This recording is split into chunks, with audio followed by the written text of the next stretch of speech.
زینت بزم کائنات، باعث تخلیق کائنات، دستگیر جہاں غم گسار زمان، حامی بے کساں سید سروراں، قائد المرسلین خاتم النبیین، احمد مجتبی جناب محمد مصطفیٰ صلی اللہ تعالی علیہ وبارک وسلم کے دربار ناز میں ہدیہ درود و سلام عرض کرنے کے بعد، نہایت ہی معزز محتشم حضرات و سامعین،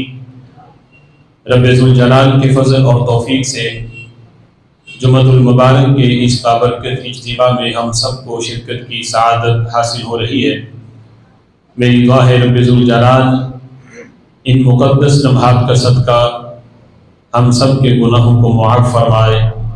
اور رب ذوالجلال ہمیں قرآن و سنت کا فہم عطا فرمائے۔ آج کے جمعۃ المبارک میں میری گفتگو کا موضوع ہے تعلیمات غوثیہ میں پیر کی شرائط۔ میری دعا ہے رب ذوالجلال ہمیں قرآن و سنت کے احکامات سنا کر اس پر عمل کی توفیق عطا فرمائے، اور قرآن و سنت کے ابلاغ و تبلیغ کی توفیق عطا فرمائے۔ گزشتہ جمعہ تعلیمات غوثیہ میں طریقت کی شرائط کے موضوع پر آپ نے گفتگو سماعت کی۔ آج بھی اسی موضوع کو مزید آگے بڑھاتے ہوئے چند ضروری باتیں آپ کے گوش گزار کرنی ہیں۔ میری دعا ہے رب ذوالجلال میری زبان پہ کلمہ حق جاری فرمائے، اور ہم سب کو سنا کر اس پر عمل کی توفیق عطا فرمائے۔ حضرات محترم، پیری مریدی کی شریعت اسلامیہ کے اندر بڑی اہمیت ہے، اور دین اسلام کے اندر پیری مریدی یہ بڑا محبوب ترین عمل ہے، اور اس کی بے شمار فضائل اور برکات ہیں۔ دنیاوی برکات بھی ہیں، دینی برکات بھی ہیں، اور اخروی برکتیں بھی اس عمل کے ساتھ وابستہ ہیں۔ کسی کامل کے ہاتھ میں اپنا ہاتھ دینا، تصرف کی اصطلاح میں اسے بیعت کہا جاتا ہے۔ بیعت کا لغوی معنی ہے بک جانا، اور اصلاح تصوف میں، اصلاح شرع کے اندر بیعت کا معنی یہ ہے کسی کامل پیر کے ہاتھوں میں ہاتھ دے کر اپنے گزشتہ گناہوں سے توبہ کرنا، اور آئندہ گناہ نہ کرنے کا عہد کرنا، نیک اعمال کرنے کا عہد اور برے اعمال سے بچنے کا عہد کرنا، اور اس پر کاربند رہنا۔ اور یہ سارا عمل جو ہے، اس عمل کو اللہ کی معرفت کا ذریعہ بنانا، یہ عمل کسی دنیاوی غرض اور دنیاوی لالچ کی وجہ سے نہ ہو، نہ پیر کا مرید بنانے کا لالچ کوئی دنیاوی ہو، نہ مرید کا کسی پیر کے ہاتھ میں ہاتھ دینے کا مقصد کوئی دنیاوی ہو، بلکہ خالصتاً دینی مقصد ہو، تو اس کو اصلاح تصوف کے اندر بیعت سے تعبیر کیا جاتا ہے۔ قرآن مجید فرقان حمید میں اس کا ثبوت ان الفاظ کے ساتھ موجود ہے۔ خالق کائنات جل جلالہ قرآن مجید فرقان حمید میں ارشاد فرماتا ہے، یوم ندعو کل اناس بامامہم، کہ قیامت کے دن لوگ جو ہیں اپنے اماموں کے ساتھ ان کو بلایا جائے گا، یعنی جو ان کے امام ہیں ان کے اماموں کے ساتھ، کہ فلاں امام کے ماننے والے، فلاں پیر کے ماننے والے آ جائیں۔ اللہ فرماتا ہے یوم ندعو کل اناس بامامہم، کہ قیامت کے دن لوگوں کو ان کے اماموں کے ساتھ بلایا جائے گا۔ اس آیت کے تحت مفتی احمد یار خان نعیمی رحمۃ اللہ علیہ آپ فرماتے ہیں کہ یہ آیت کریمہ جو ہے اس سے معلوم ہوا کہ دنیا میں کسی نیک کو اپنا امام بنانا چاہیے۔ اگر شریعت کے اندر امام بنائیں تو اسے تقلید کہا جاتا ہے، اور طریقت میں کسی کو امام بنائیں تو اسے پیر کہا جاتا ہے۔ تو کہا کہ شریعت میں بھی ہم حضرت امام اعظم ابو حنیفہ رحمۃ اللہ علیہ کے مقلد ہیں، تو کل قیامت کے دن یہ آیت بتاتی ہے کہ ہمیں اس نام سے بلایا جائے گا کہ امام اعظم ابو حنیفہ کے ماننے والے آ جائیں۔ یوم ندعو کل اناس بامامہم، کہ وہ دن جس دن لوگوں کو ان کے اماموں کے نام سے بلایا جائے گا۔ ہمیں شریعت میں تقلید کر کے امام بنایا جائے اور طریقت میں بیعت کر کے کسی کو اپنا امام بنایا جائے۔ اس آیت کریمہ میں نہ صرف تقلید کی اور بیعت کی اجازت ہے، بلکہ رب ذوالجلال اس بات کی طرف یعنی اشارہ ہے کہ یہ کام شریعت کو کتنا محبوب ہے اور کتنا مطلوب ہے کہ جب لوگوں کو ان کے اماموں کے ناموں کے ساتھ بلایا جانا ہے تو چاہیے کہ بندہ بغیر امام کے نہ رہے، نہ شریعت کی راہوں میں اور نہ طریقت کی راہوں میں وہ کسی نہ کسی کو اپنا امام بنائے، اور اچھوں کی صحبت سے بے شمار برکات بندے کو دنیا میں بھی میسر آتی ہیں،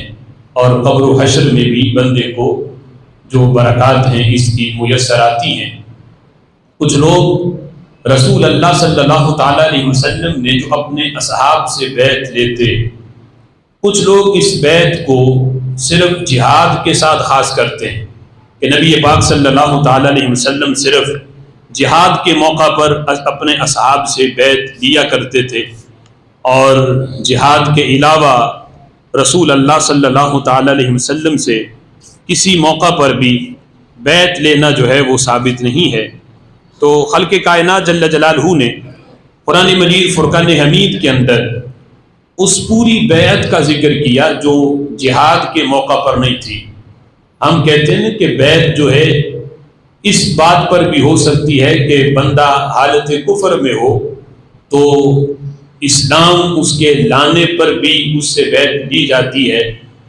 اور جب اسلام کے اندر بندہ آ جائے تو پھر اس بات پر بھی بیعت ہوتی ہے کہ تم میرے ساتھ اس بات پر بیعت کرو کہ تم گناہ نہیں کرو گے،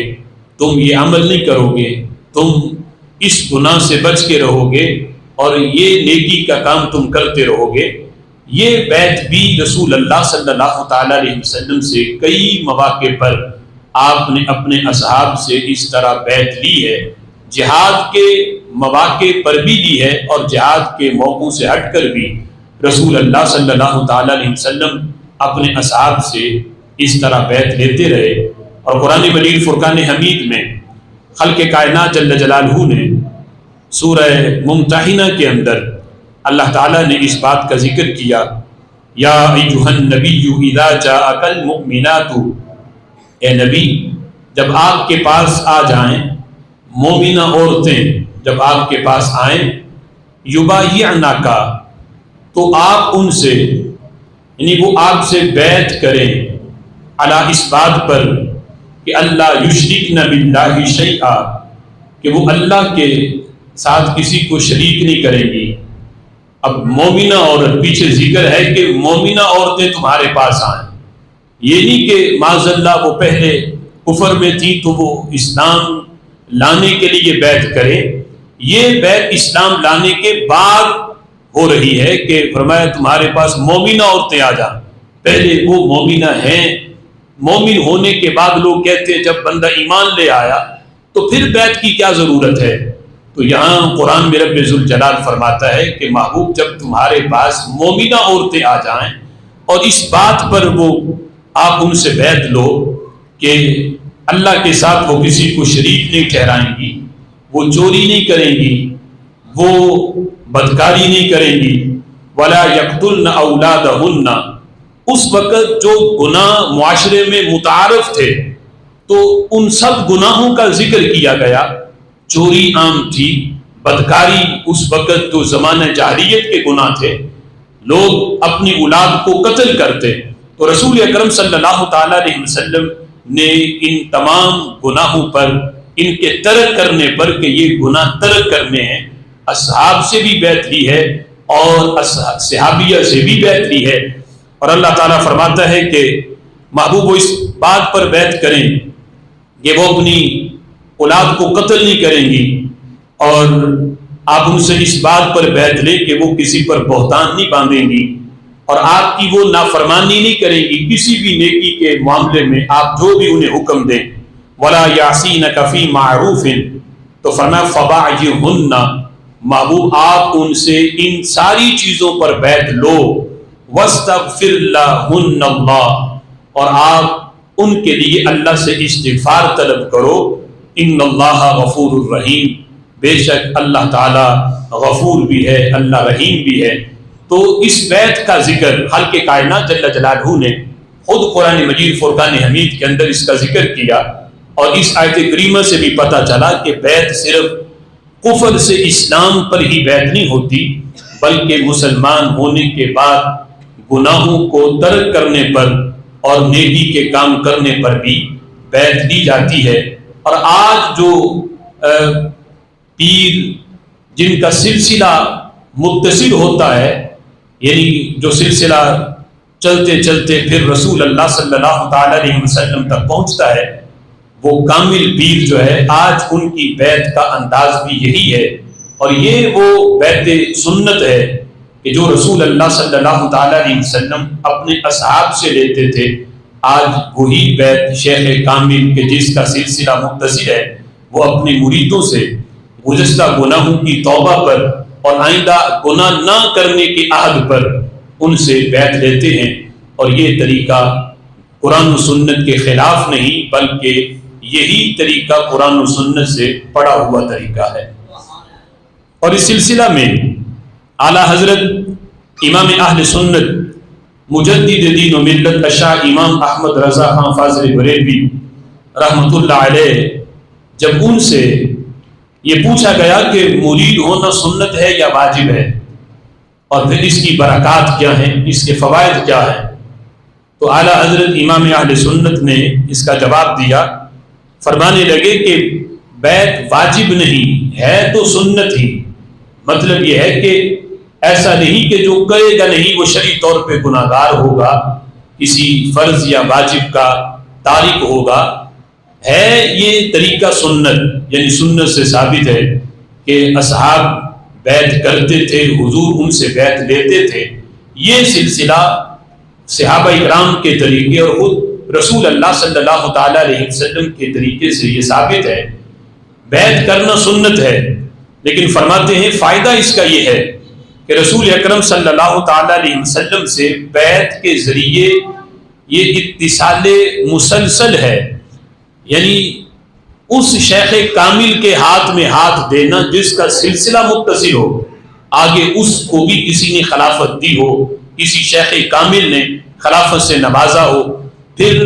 اس کو جس نے خلافت دی ہے آگے اس نے بھی کسی سے خلافت لی ہو، تو یہ چلتے چلتے یہ سلسلہ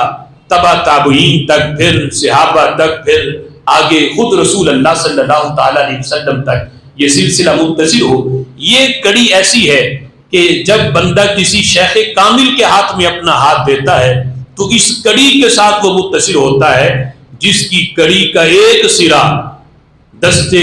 رسالت مآب صلی اللہ تعالی علیہ وسلم تک پہنچتا ہے، اور اس طریقے سے بندہ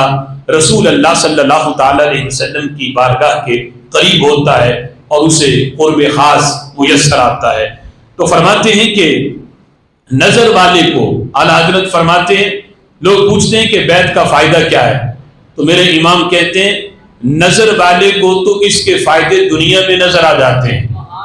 اور اگر کوئی نظر والا نہ ہو تو میرے امام کہتے ہیں اس کو بھی بیعت کا فائدہ اس وقت کہ جب نزاع کا وقت ہو، نزا کا وقت طاری ہو، روح جسم سے نکل رہی ہو، تب شیطان جب حملے کرتا ہے بندے کے ایمان پر، تب ایمان سلامت تب رہتا ہے جب اس نے کسی شیخ کامل کے ہاتھ میں ہاتھ دیا ہو۔ پھر بیعت کے فائدے کا پتہ چلتا ہے، نزا کے وقت، پھر قبر میں جب منکر نکیر امتحان کے لیے آتے ہیں، پھر حشر میں جب نامہ اعمال تولے جاتے ہیں۔ ان تمام جو کٹھن مراحل ہیں، جو آخرت کے لحاظ سے یہ کٹھن منزلیں ہیں، میرے امام کہتے ہیں اگر دنیا میں برکتیں ظاہر نہ بھی ہوں، نہ بھی پتہ چلے، قبر و حشر میں اس کی برکتیں پھر ہر بندہ دیکھ لیتا ہے۔ اور جس نے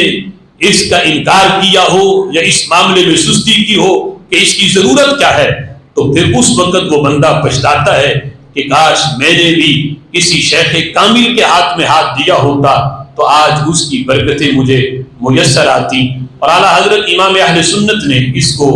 اپنے ملفوظات کے اندر اس بات سے بھی لکھا کہ بندہ کسی بھی اونچی کرسی پہ پہنچ جائے، وہ مرتبے کے لحاظ سے کسی بھی اعلیٰ منصب پہ فائز ہو، وہ عالم ہو، وہ مفتی ہو، وہ محدث ہو، وہ کسی بھی مقام پہ پہنچ جائے، اسے ضرورت اس امر کی بھی رہتی ہے طریقت کے لحاظ سے، روحانیت کے لحاظ سے، کہ اپنا وہ سلسلہ کسی کے ساتھ منسلک کرے تاکہ جو کٹھن مراحل ہیں اس سے بندہ بچ جائے۔ اعلیٰ حضرت امام اہل سنت نے ملفوظات کے اندر اس بات کو لکھا کہ امام فخر الدین رازی رحمۃ اللہ علیہ کتنے بڑے امام ہیں تفسیر کے، کہتے جب ان کا آخری وقت آیا تو شیطان بڑا اچھی صورت ڈھال کے کسی بزرگ کی وہ آ گیا سوال کرنے، اور آ کے کہنے لگا اے امام فخر الدین رازی، آپ نے ساری زندگی اللہ کی توحید کا درس دیا، اس کے رسول صلی اللہ تعالی علیہ وسلم کی احادیث پڑھانے میں آپ کا وقت صرف ہوا، اللہ کی توحید کا پیغام ساری زندگی لوگوں کو دیتے رہے ہو، آج مجھے اللہ کے ایک ہونے کی دلیل تو بتاؤ، تمہارے پاس اللہ کے ایک ہونے کی دلیل کیا ہے؟ تو میرے امام کہتے ہیں، امام فخر الدین رازی رحمۃ اللہ علیہ نے اللہ کے ایک ہونے کی دلیل، اس کی وحدانیت پہ جب دلیل پیش کی، شیطان جو کہ جسے معلم الملکوت بھی کہا جاتا ہے، فرشتوں کا بھی استاد، کہ اس نے جب دلیل سنی تو اس نے دلیل پہ اعتراض کر دیا، اعتراض کر کے دلیل کو رد کیا۔ امام فخر الدین رازی نے دوسری دلیل پیش کی، شیطان نے اس دلیل کو بھی رد کیا، اس پہ بھی اعتراض کیا، تیسری پیش کی، چلتے چلتے 360 دلیلیں امام فخر الدین رازی نے اللہ کی توحید پہ پیش کر دی۔ شیطان ہر دلیل کو توڑتا گیا۔ امام فخر الدین کے پیر و مرشد حضرت نجم الدین کبریٰ رحمۃ اللہ علیہ جو دور دراز کسی علاقے میں وضو کر رہے تھے، جب نزا کے وقت انہوں نے اپنے مرید کی یہ کیفیت دیکھی کہ ساری زندگی جس نے دین پڑھا ہے پڑھایا ہے، اس کی نزا کے وقت یہ صورت ہے کہ شیطان اس کے ایمان کو لوٹنے کے لیے آ گیا اور شیطان گمراہ کرنے کے لیے آ گیا، شیطان جو ہے وہ ایمان پہ حملہ کر رہا ہے، تو آپ نے وضو کرتے ہوئے جو برتن ہاتھ میں پکڑا تھا اسے دیوار کے اوپر مارتے ہوئے یہ کہا اے فخر الدین رازی، یہ کیوں نہیں کہہ دیتا کہ میں اللہ کو بغیر دلیل کے ایک مانتا ہوں، اللہ کو بغیر دلیل کے ایک مانتا ہوں، اور اس سے یہ بتایا کہ جو تم سے دلیلیں مانگ رہا ہے یہ کوئی صوفی نہیں، یہ کوئی طالب علم نہیں دین کا کہ جو تم سے دین سیکھنے کے لیے تم سے دلیلیں مانگتا ہو، یہ وہ شیطان مردود ہے کہ جو اس لمحے بھی بندے کے ایمان کے اوپر حملہ کرتا ہے، اور یہ وہ خاص وقت ہے کہ جس وقت وہ خاص جو اللہ کے اولیاء ہیں، صوفیاء ہیں، وہ اس وقت جلوہ گر ہوتے ہیں جن کے ہاتھ میں بندے نے ہاتھ دیا ہو، نزاع اور قبر و حشر کے وقت مشکل گھڑیوں میں یہ کامل شیخ کامل ہی ہے جو شیطان کے حملوں سے محفوظ کر کے مرید کے ایمان کو سلامت رکھتا ہے۔ اعلیٰ حضرت امام اہل سنت مجدد دین و ملت اشاہ امام احمد رضا خان فاضل بریلوی رحمۃ اللہ علیہ، آپ سے جب یہ پوچھا گیا کہ شیخ کامل کی شرطیں کیا ہیں، کہ کس طرح پتہ چلے کہ جس وقت مارکیٹ میں بناوٹی پیر بھی موجود ہوں تو کس طرح پتہ چلے کہ کوئی پیر کامل ہے، کس کے ہاتھ میں ہاتھ دیا جائے؟ تو اعلیٰ حضرت امام اہل سنت نے 4 شرطیں ظاہری طور پر بیان کی کہ اور پھر صوفیاء کے نزدیک آگے کئی باطنی شرطیں بھی ہیں، لیکن ظاہری طور پر کہ کس کا مرید ہوا جائے، جو ظاہری شکل و صورت کے لحاظ سے، ظاہر کے لحاظ سے، آج تو لوگ ظاہر کو بھی نہیں دیکھتے، چاہے جائے کہ وہ باطن کی طرف متوجہ ہوں، آج تو ظاہری جو صورتحال ہے اسے بھی نہیں دیکھتے، بس جس پہ دل آ گیا بندہ اس کا مرید ہو جاتا ہے، یہ پوچھتا دیکھتا ہی نہیں کہ یہ بندہ پیر بننے کے قابل بھی ہے یا نہیں، کیا اس کے ہاتھ میں ہاتھ دینے سے کوئی برکت بھی ملے گی یا نہیں ملے گی، کیا کوئی دینی دنیاوی فائدہ بھی ہوگا یا نہیں۔ تو اعلیٰ حضرت امام اہل سنت نے 4 شرطیں بیان کی، فرمان میں سے پہلی شرط یہ ہے کہ اس کا سلسلہ متصل ہو، ایسا نہ ہو کہ باپ دادے کی مسند پہ اس کو وراثت سمجھ کے بیٹھا ہو کہ باپ پیر تھا، دادا پیر تھا، تو وہ ان کا وصال ہوا تو یہ سمجھا کہ شاید یہ گدی بھی وراثت میں مل گئی۔ مرید تو ضرور تھا باپ دادے کا، لیکن انہوں نے باقاعدہ خلافت نہیں دی ہوئی تھی، اور ایسا ایک نہیں، آپ اگر دیکھو تو سینکڑوں ایسی گدیاں ہیں فی زمانہ کہ جو محض ان میں وراثت چل رہی ہے، حالانکہ ان شیوخ نے جو وہ کامل پیر تھے، اسلاف تھے، انہوں نے جو خلافت دی ہے اپنی اولاد کو نہیں، مریدوں میں جس کو کامل دیکھا، جس کو سلوک کے وظائف اور طریقے پڑھائے، جس کو کامل دیکھا، اسے نوازا خلافت سے۔ چاہیے تو یہ تھا کہ وہ پیر کی مسند پہ بیٹھتا پیر کے چلے جانے کے بعد، لیکن اولاد نے اسے بھی وراثت سمجھا کہ شاید باپ کا جس طرح مال تقسیم ہوا، اب بیٹے اگر 3 ہیں تو ان میں آپس میں جھگڑا پڑ جاتا ہے کہ نہیں اس مسند پہ میں بیٹھوں گا، دوسرا کہتا نہیں میں بیٹھوں گا، اگر اتفاق نہ ہو تو تینوں بیٹے الگ الگ اپنا اڈا چلانا شروع کر دیتے ہیں، حالانکہ باپ نے ایک کو بھی خلافت نہیں دی ہوتی۔ تو یہ ہے پہلی شرط، اتصال، سلسلہ متصل ہو کہ جس کا وہ خلیفہ بنا ہے، جس کی مسند پہ بیٹھا ہے، اس نے اس کو خلافت بھی دی ہو، اور اگر خلافت اس کو نہیں ملی ہوئی، محض وراثت سمجھ کے بیٹھا ہے، تو نہ یہ شرعی طور پر بیعت ہے، نہ اس بیعت کا کوئی فائدہ ہے۔ ایسا پیر کی اگر کوئی بندہ بیعت کرتا ہے تو شرعی طور پر یہ بیعت ہی نہیں کہلاتی، لہٰذا سب سے پہلے اس طرف توجہ کی ضرورت ہے کہ جس پیر کے ہاتھ میں ہاتھ دیا جا رہا ہے، پہلے دیکھو کہ اس کا سلسلہ متصل بھی ہے یا نہیں۔ دوسری شرط اعلیٰ حضرت امام اہل سنت بیان کرتے ہوئے فرماتے ہیں کہ وہ صحیح العقیدہ سنی ہو، اہل سنت و جماعت کے جو عقائد ہیں، جو شروع سے جو صحابہ اکرام علیہم رضوان کے تھے، جو تابعین کے تھے، جو تبع تابعین کے تھے، اور ہر دور میں، ہر صدی میں، ہر صدی کے ہر سال میں جن عقائد پر اہل حق کا اجماع رہا ہے، وہ پیر ان تمام نظریات کو ماننے والا ہو، حضور کی ہر نسبت کا ادب کرے، اصحاب کا بھی ادب کرے، اہل بیت اطہار کا بھی ادب کرے، جو اہل سنت کے عقائد ہیں، کسی بھی سنی نظریے کا وہ مخالف نہ ہو۔ اگر ایک بھی نظریات اہل سنت میں کسی کا بھی وہ مخالف ہے تو وہ پیر بھی شرعی طور پر پیر بننے کے لائق نہیں ہے، اگرچہ اس نے ہزارہ خلافتیں اکٹھی کی ہو، اہل سنت کے عقائد سے اگر ہٹ گیا تو ایسا پیر شرعی طور پر پیر نہیں کہلاتا۔ اور تیسرے نمبر پر اعلیٰ حضرت امام اہل سنت تیسری شرط کو بیان کرتے ہوئے آپ فرماتے ہیں کہ اتنا عالم ہو، مکمل، اگر اس نے علم دین نہیں پڑھا ہوا تو کم از کم اتنا عالم ہو کہ ضروریات دین کے مسائل کوئی اگر اس سے پوچھے تو زبانی نہ بتا سکتا ہو، بغیر کسی کی مدد کے جو فقہ کی کتابیں ہیں ان کی چھان بین کر کے، بغیر کسی کی مدد کے وہ دیکھ کے بس بتا دے۔ کسی نے مسئلہ پوچھا تو کہے ابھی تو ذہن میں حاضر نہیں ہے، میں دیکھ کے بتاؤں گا۔ تو یہ نہیں کہ وہ کسی فون اٹھائے تو کسی مفتی کی مدد لے، کسی سے پوچھے، بلکہ بغیر کسی کی مدد کے خود کتابوں میں تلاش کر کے بتا سکتا ہو۔ اور یہ علم فی زمانہ 8 سالہ درس نظامی کوئی بندہ پڑھ بھی لے اور بڑے اچھے طریقے سے انہماک سے اس نے پڑھا ہو، ٹائم پاس نہ کیا ہو، پھر بھی یہ والا منصب بامشکل حاصل کرتا ہے کہ ضروریات دین کے جتنے مسائل ہیں، اور فی زمانہ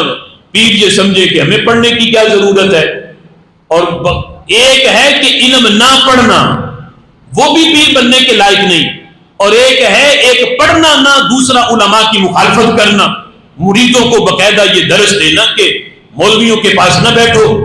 یہ بڑے تمہیں ادھر ادھر گھما کے جنت میں لے کے جاتے ہیں، ہمارا رستہ سیدھا جنت میں جاتا ہے، ان کا شریعت کا رستہ ہے، ہمارا طریقت کا رستہ ہے، معاذ اللہ شریعت اور طریقت دو رستوں کو الگ الگ راہیں قرار دینا، حالانکہ طریقت کی راہوں پہ بندہ چل ہی نہیں سکتا جب تک بندہ شریعت کا عالم نہ ہو، جب تک شریعت دین پڑھا ہوا نہ ہو تب تک طریقت کی راہوں میں بندہ چل ہی نہیں سکتا۔ طریقت کی راہوں پہ چلنے کے لائق وہ ہے جس نے دین کا علم پڑھا ہے، قرآن جانتا ہے، نبی کا فرمان جانتا ہے، اور فقہ کا علم جس کو حاصل ہے۔ تو میرے امام کہتے ہیں یہ تیسری شرط ہے، ایسا جاہل پیر جس بیچارے کو نماز کے بنیادی مسائل کی پتہ نہ ہو، نماز کے فرائض نہ آتے ہو، واجبات کا پتہ نہ ہو، ضروریات دین کے جتنے مسائل ہیں، جس کو طہارت کے مسائل کا بیچارے کو پتہ نہ ہو، وہ بندہ مسند جناب طریقت پہ بیٹھ جائے اور اتنے بڑے القابات لگائے۔ افسوس ہے ہمارے نقیب حضرات پر بھی کہ ان بیچاروں نے صرف لفظ رٹے ہیں کہ پیر کو یہ لقب بھی دینا ہے، یہ لقب بھی دینا ہے۔ ان جاہلوں بیچاروں کو یہ نہیں پتا کہ ان الفاظ کا معنی کیا ہے۔ غزالی زمان تو پیر طریقت، راہبر شریعت تو غزالی دوران تو مجدد، پتہ نہیں کیا کیا بنا دیتے ہیں،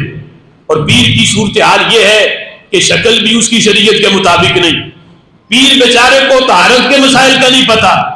پیر بیچارے کو نماز کے فرائض، شرطیں، واجبات نہیں آتی، اور لقب کیا ہے؟ راہبر شریعت۔ راہبر شریعت کا مطلب یہ ہے شریعت کی رہنمائی کرنے والا۔ جس بیچارے کی اپنی رہنمائی نہیں، اس بیچارے نے آگے رہنمائی کیا کرنی ہے؟ تو لہذا اعلی حضرت امام اہل سنت نے یہ شرطیں اس لیے بھی بیان کرنا ضروری ہے کہ آج کوئی جاہل ان جیسے جہال کو، جاہلوں کو دکھا کے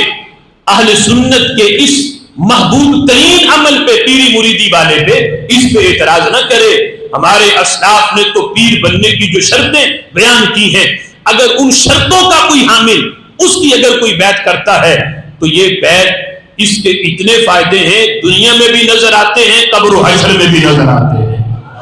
وہ اتنا عالم ہو کہ اگر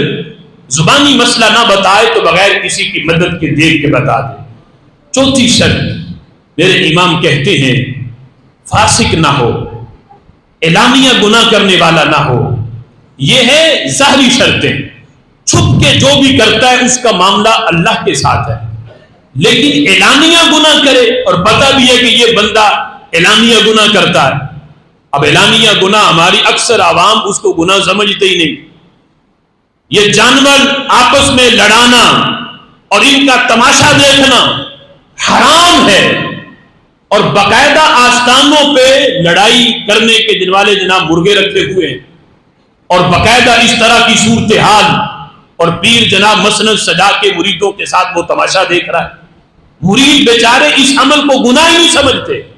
فاسق یہ بھی ہے کہ جو جس کی داڑھی شریعت کے مطابق نہیں،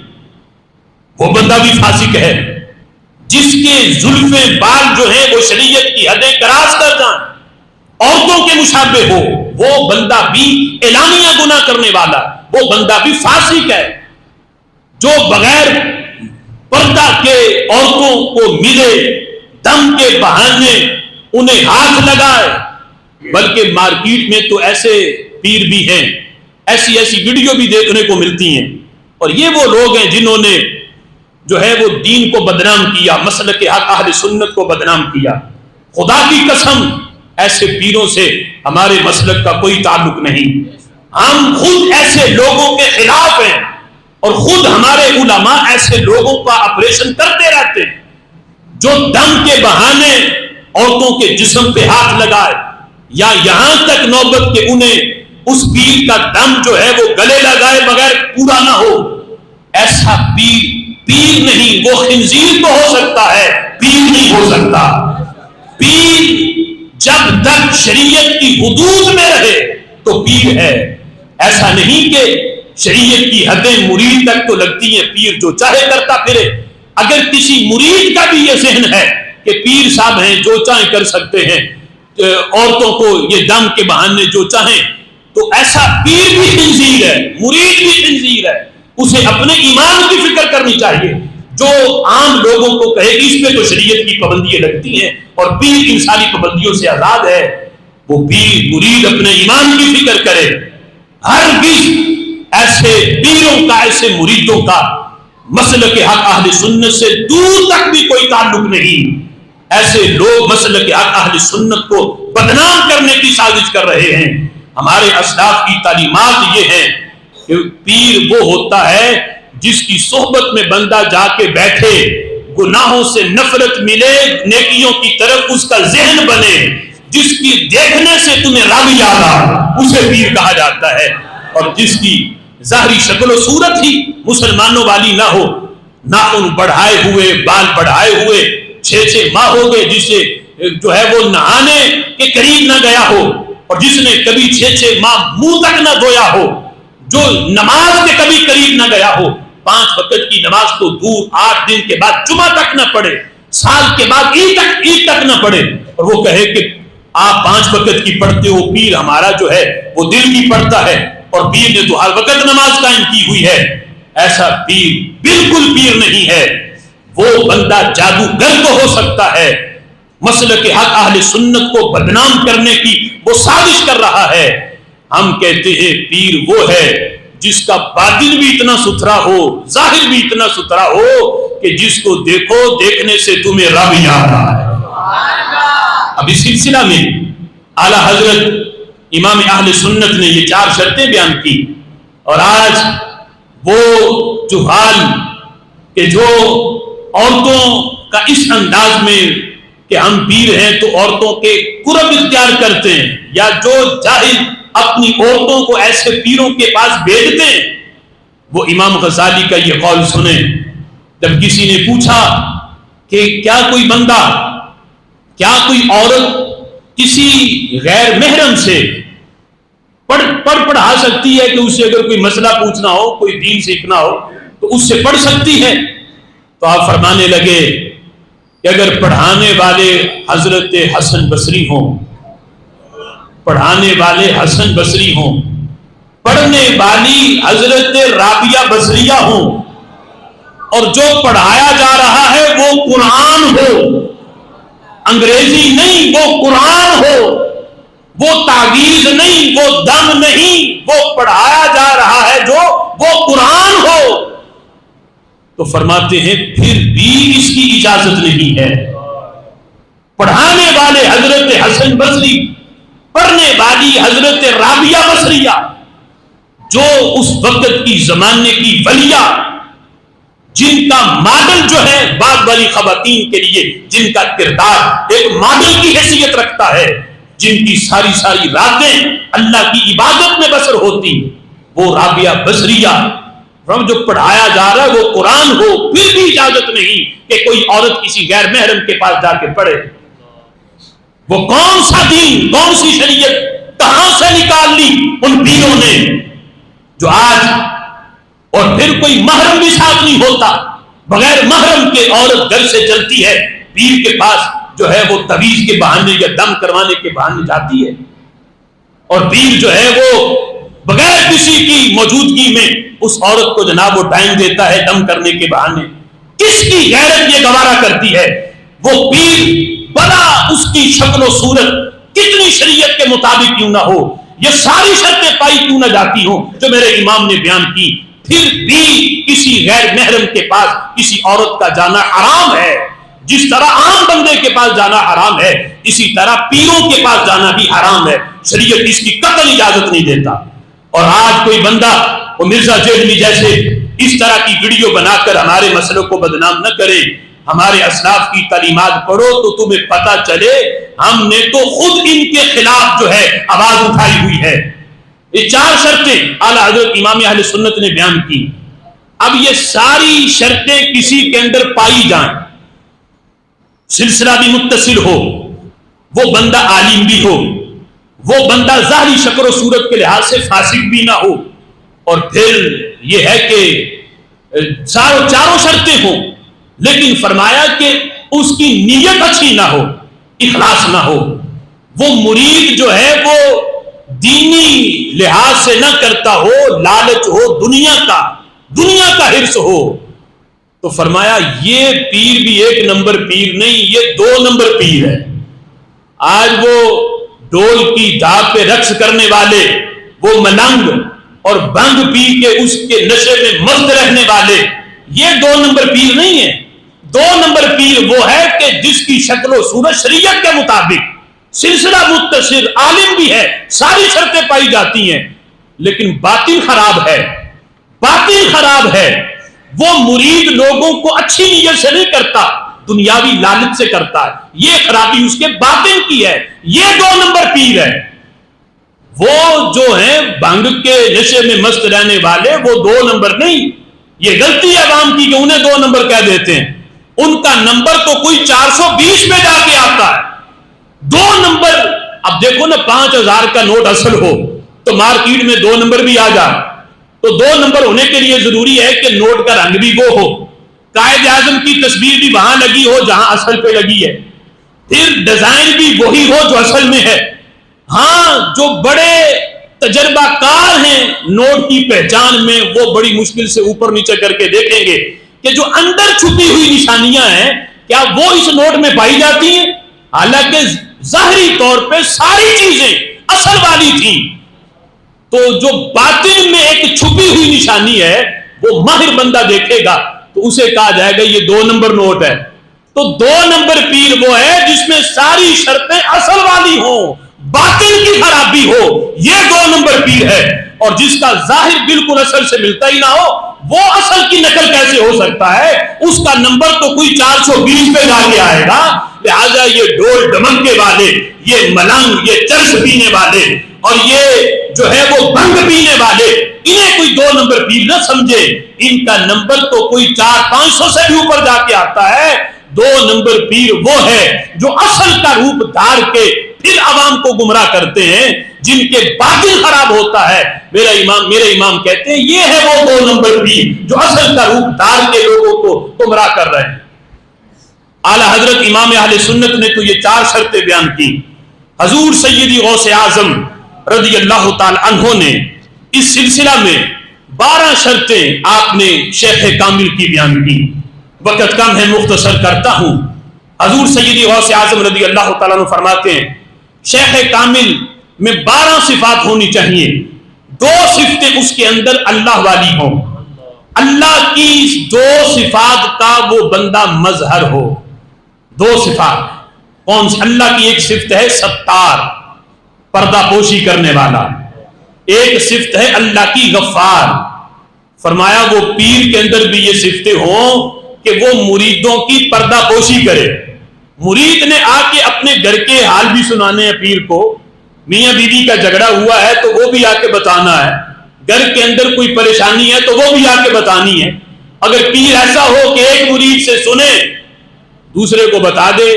کہ یہ بڑا جناب بنا پھرتا ہے، گھر میں بیوی تو اس سے سنبھالی نہیں جاتی، تو ایسا پیر بھی مسند ارشاد اور مسند طریقت پہ بیٹھنے کے لائق نہیں۔ ستار، پردہ پوشی کرنے والا، غفار، اللہ کی صفت غفار کا مظہر ہو، معاف کر دینے والا ہو، تنگ دل نہ ہو، یہ نہ ہو کہ مرید سے کوئی غلطی ہو گئی تو پیر کہے کہ بس اب میرے جو ہے وہ کاغذوں میں تیرے لیے معافی ہی نہیں۔ فرمایا ایسا بندہ بھی پیر بننے کے اہل نہیں۔ 2 صفات اللہ والی ہوں اور 2 صفات اس کے اندر نبی پاک علیہ الصلوۃ والسلام والی ہوں۔ کون کون سی؟ فرمایا رفیق بھی ہو، شفیق بھی ہو۔ رفیق بھی ہو، اس کا اپنے مریدوں کے ساتھ اس طرح کا تعلق ہو جس طرح دوستوں کا ہوتا ہے، ہر وقت چہرے پہ جلال رکھے کہ مرید اپنی کوئی بات ہی نہ کر سکے، کانپتا رہے پیر کے آگے۔ تو اس نے جب اپنی مشکل سنانی نہیں تو پیر نے حل کیسے کرنی ہے؟ ایسا ہو کہ مرید بغیر جھجک کے اپنی پریشانی مرید کو سنا سکے، رفیق ہو، اور شفیق بھی ایسا ہو، شفقت کرنے والا ہو، مشکل وظائف اور مشکل طریقوں میں اپنے مریدوں کو نہ ڈالے، نرمی کرے، شفقت کرے۔ فرمایا یہ 2 صفات اس کے اندر نبی پاک علیہ الصلوۃ والسلام والی ہوں، اور 2 صفات فرمایا اس کے اندر حضرت صدیق اکبر والی ہوں۔ صادق ہو، مصدق ہو، سچ بول لے، سچ کی تصدیق کرے، کسی جھوٹے کا ساتھ نہ دے، سچوں کا ساتھ دے۔ یہ نہیں کہ اگر اس کا ساتھ دیا پتہ ہے کہ یہ جھوٹا ہے لیکن پیر محض اس وجہ سے اگر اس کے ساتھ نہ چلا تو مرید کم ہو جائیں گے۔ فرمایا ایسا بندہ بھی مسند ارشاد پہ ایک بندہ ساتھ نہ رہے تو اس کی پرواہ نہ کرے لیکن ساتھ سچوں کا دے، فرمایا وہ بندہ مسند ارشاد پہ بیٹھنے کے لائق ہے، صادق بھی ہو اور سچ کی تصدیق کرنے والا بھی ہو۔ 2 صفات فرمایا اس کے اندر حضرت فاروق اعظم والی ہوں، امر بالمعروف کرے، نہی عن المنکر کرے، نیکی کا حکم دے، لوگوں کو برائی سے منع کرے، اور اس میں کسی ملامت کرنے والے کی ملامت آڑے نہ آئے۔ یہ نہیں کہ اگر فلاں بندہ یہ کام کر رہا، فلاں مرید پتہ ہے پیر کو کہ سود کھاتا ہے، سودی کاروبار ہے، اور پیر بیچارہ اس لیے اس نے تو جناب مجھے گاڑی بھی پیش کی ہوئی ہے، جب بھی آتا ہے نذرانے بھی بڑے دیتا ہے، اگر میں نے یہ کہہ دیا کہ یہ سودی کاروبار چھوڑ دو تو یہ مرید جائے گا، اس کو دیکھتے کئی اور چلے جائیں گے، نذرانے بھی بند ہو جائیں گے۔ فرمایا یہ صورتحال اگر یہ لالچ ہے کہ مرید ناراض ہوں گے امر بالمعروف کرنے سے، نہی عن المنکر کرنے سے، تو وہ بندہ بھی یہ مسنت چھوڑ دے، وہ بندہ بھی اس لائق نہیں ہے۔ اگر ایسے کی بیعت کی جائے تو شرعی طور پر یہ بیعت ہی نہیں بنتی۔ 2 صفات میرے غوث کہتے ہیں اس کے اندر حضرت عثمان غنی رضی اللہ تعالی عنہ والی ہو، سخی ہو اور رات کو شب بیداری کرنے والا ہو، سخی ہو، سخاوت کرنے والا، ہر وقت یوں کرنے والا نہیں، کبھی یوں کرنے والا بھی ہو، سخی ہو، دینے والا ہو، یہ نہیں کہ تجوریاں بھرے بلکہ اپنے مریدوں کے لیے اپنی تجوریوں کے خزانے کھولنے والا بھی ہو، دروازے کھولنے والا بھی ہو۔ یہ نہیں کہ ایک مرید بیچارہ آئے اور پیر کے پاس 5-6 مرتبہ کہ پیر صاحب دعا کر دو، حالات بڑے تنگ ہیں، کوئی کاروبار نہیں چلتا، اور جاتے ہوئے وہ بیچارہ مرید 1000 کا نوٹ نذرانے کے طور پہ دیے، اور پیر بیچارے کو شرم ہی نہ آئے کہ یہ تو مجھ سے کہہ رہا ہے کہ میرا کاروبار نہیں چلتا اور میں پھر بھی اسے نذرانہ لے رہا ہوں۔ چاہیے تو یہ کہ وہ 1000 دے رہا ہے وہ بھی واپس کرے اور جیب سے خود 1000 کا نوٹ ساتھ لگا کے دے کہ تم اپنی گزر بسر تمہارا بڑی مشکل سے ہے اور تم مجھے دے رہے ہو۔ پیر کی صورتحال یہ ہو کہ سخاوت کرنے والا ہو، سخی ہو، اور دوسرا یہ ہے شب بیداری کرنے والا ہو، راتوں کو جاگ کے اللہ کی بندگی کرے، جب سارے سو رہے ہو کوئی دیکھنے والا نہ، لیکن وہ ذات دیکھے جس کی شان یہ ہے لا تأخذہ سنۃ ولا نوم۔ جب بندے اور رب کا معاملہ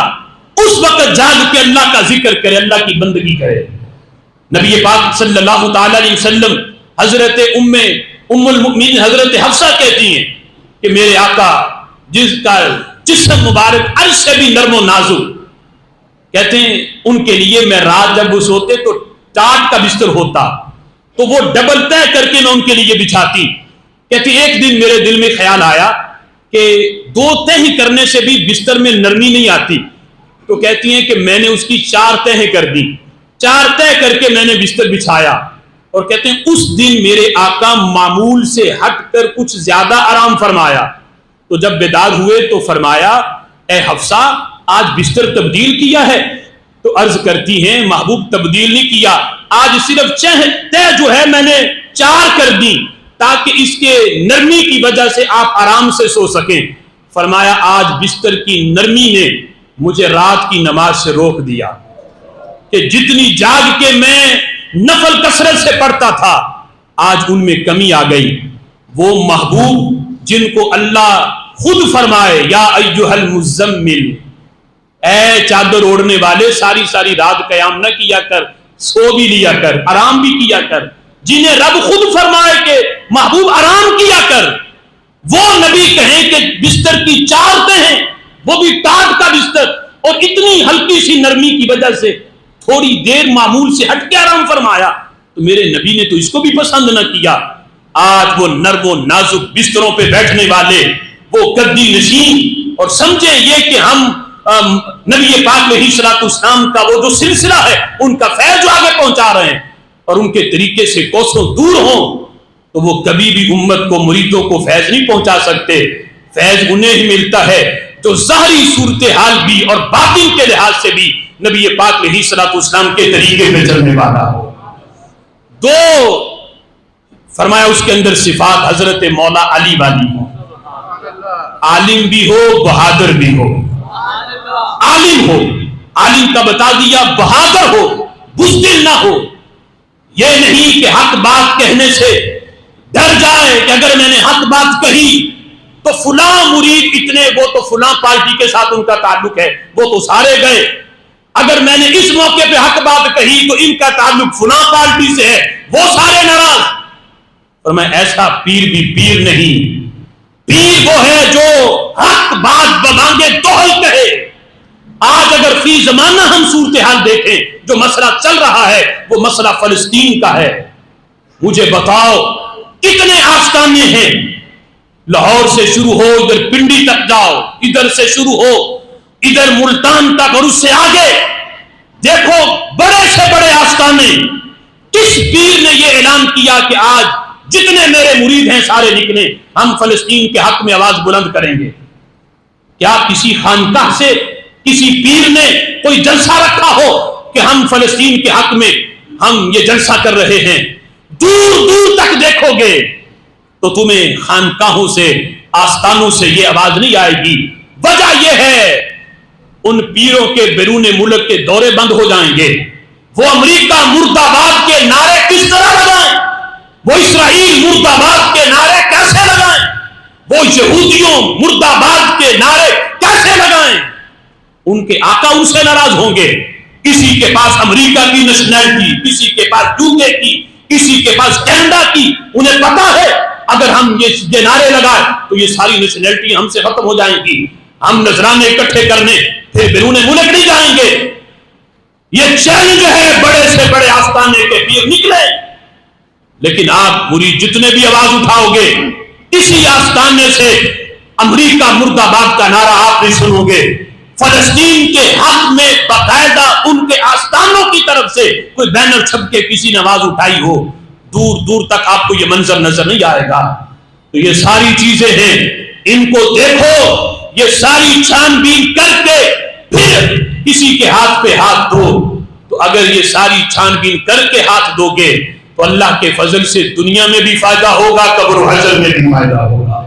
اللہ تعالیٰ عمل کی توفیق عطا فرمائے.